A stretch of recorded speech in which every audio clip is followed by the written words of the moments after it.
Never lose sight of that objective. Sometimes we become Muslim and we lose focus. Don't ever forget that objective of becoming a Muslim, which is to reach Jannah, to get ourselves and our families into paradise. As Allah subhanahu wa ta'ala says in the Quran, فَمَنْ زُحْزِحَ عَنِ النَّارِ وَأُدْخِلَ الْجَنَّةِ فَقَدْ فَازَ. That whoever is removed from the hellfire and placed into Jannah, then indeed he is truly the successful one.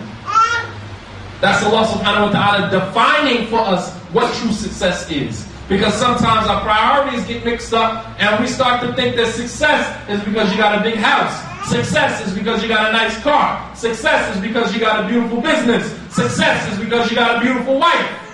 That doesn't make you successful. Whoever is removed from the hellfire and placed into Jannah, then he is successful. بارك الله لي ولكم في القرآن العظيم ونفعني وإياكم بما جاء فيه من الآيات والذكر الحكيم. أقول ما تسمعون أستغفر الله لي ولكم ولسائر المؤمنين من كل ذنب فاستغفروه إنه هو الغفور الرحيم.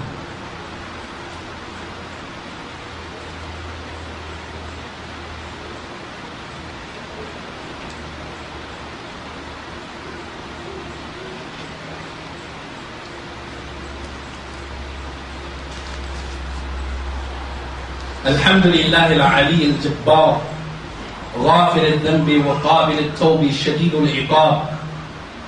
أشهد أن لا إله إلا الله وحده لا شريك له وأشهد أن محمدا عبده ورسوله وصفيه وخليله أرسله الله بالهدى ودين الحق ليظهره على الدين كله وكفى بالله شهيدا. أما بعد. So Ibrahim, his father, Azar, he said to him, if you don't stop, we will stone you to death. As a matter of fact, leave. We're going to boycott you. And Ibrahim, how did he reply to that? قال إبراهيم سلام عليك أستغفر لك ربي إنه كان بي حفيا واعتزلكم وما تدعون من دون الله وأدعو ربي عسى أن لا أكون بدعاء ربي شقيا. فلما اعتزلهم وما يعبدون من دون الله وهبنا له إسحاق ويعقوب وكلا جعلنا نبيا جعلنا نبيا ووهبنا لهم من رحمتنا وجعلنا لهم لسان صدق عليا. Allah subhanahu wa ta'ala said that Ibrahim, he said to his father, Salamun alayka, peace be upon you. Sa'astaghfiruka laka rabbi, I will ask my Lord to forgive you. Peace. I don't want anything else.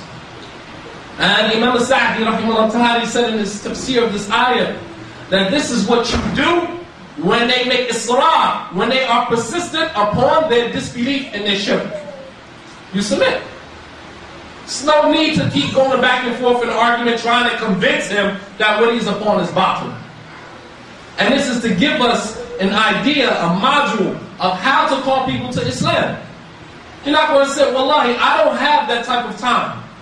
I got about 20 minutes, 45 minutes to spare, if that. Within that 45 minutes, I just need enough time to explain to you what Islam is. I don't care what you worship.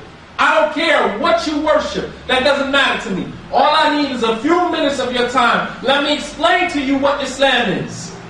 And you either accept it or reject it. That's it.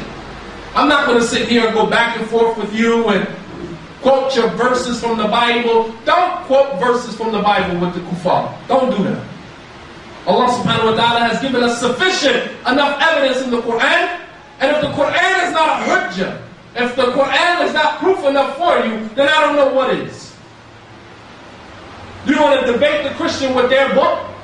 Where is that from the minhaj of the prophets and messengers when it comes to calling people to Islam? We don't care what you worship. The only thing we're concerned with is that you give me a couple of minutes of your time and let me explain Islam to you. Because the religion of Islam will explain itself.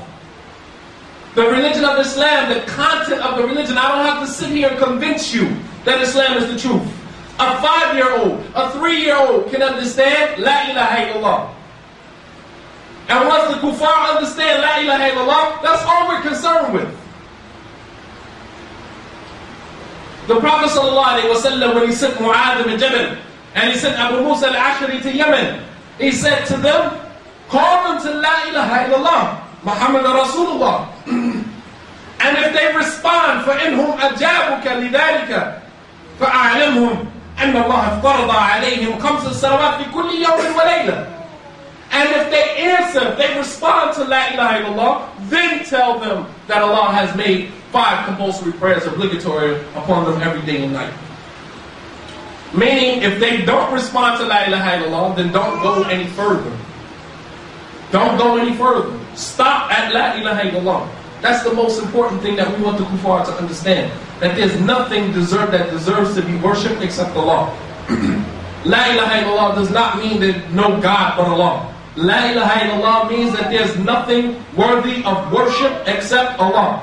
La ilaha illallah does not mean there's no God but Allah, because they already believe that there's no God but Allah. The prophets and messengers was not sent. They were not sent with Tawheed al-Rububiyyah. No God but Allah is Tawheed al-Rububiyyah. The kuffar already understand that there's no creator, there's no cherisher, sustainer, maintainer, provider. They already understand that's Allah. That's not what the prophets and messengers were sent with. The prophets and messengers were sent with was Tawheed al-Uluhiyyah, to establish that worship is for Allah alone. Worship is for Allah subhanahu wa ta'ala alone. And that's the only thing that we want the kuffar to understand. Leave their sins alone. We don't care about the sins they commit. The first question Ibrahim asked his father was, لِمَ تَعْبُدُ مَا لَا يَسْمَعُ وَلَا يُبْصِرُ. Why do you worship that which cannot see or hear? He didn't say anything about why you getting high, why you smoke cigarettes, why you drink alcohol. That's not our concern. We don't concern ourselves with the sins of the people. Drinking alcohol does not conflict with Tawheed. If a person drinks alcohol, does that mean he's not a Muslim anymore? No, he's still a Muslim. Drinking alcohol does not, committing sin does not conflict with Tawheed. This is why Allah subhanahu wa ta'ala did not prohibit khamr, did not prohibit intoxicants in the Meccan period. The prohibition of intoxicants wasn't revealed until they migrated to Medina, 13 years after. Why? Because drinking alcohol does not conflict with Tawheed. When did drinking alcohol become a problem? When the salat was legislated. Then drinking became a problem. And this is why Allah subhanahu wa ta'ala said, لا تقربوا الصلاة وأنتم سكارى حتى تعلمون ما تقولون. Don't come close to the salat while you are in a drunken state until you understand everything that you're saying. Now drinking alcohol becomes a problem, because it conflicts with worship, getting closer to Allah subhanahu wa ta'ala. Drinking intoxicants stop you from getting closer to Allah. It doesn't stop you from knowing Allah subhanahu wa ta'ala. It doesn't conflict with Tawheed. So it's not an issue for you to come to a non-Muslim and say to them, you got to leave off your girlfriend. You got to leave off getting high. Leave that stuff alone. We don't care about that stuff. The first thing that we want to understand is that you understand that you have a creator that deserves to be worshipped alone. Once he gets past that point, then all of the other things will fall into place. But we are people who suffer from a disease called instant gratification. We want people to change overnight, and it doesn't work like that. Allah subhanahu wa ta'ala خَلَقَ السَّمَاوَاتِ وَالْأَرْضَ فِي سِتَّةِ أَيَّامٍ ثُمَّ اسْتَوَى عَلَى الْعَرْشِ. Allah subhanahu wa ta'ala created the heavens and the earth in 6 days. And then he rose above the throne in a manner that befits his majesty, Jalla wa ala. And the ulama of tafsir explained that Allah subhanahu wa ta'ala did not create the heavens and the earth in 6 days because he needed 6 days. Allah could have created the heavens and the earth, everything that is in it, and that which is greater than the heavens and the earth in one word, one kalima, kun fayakun.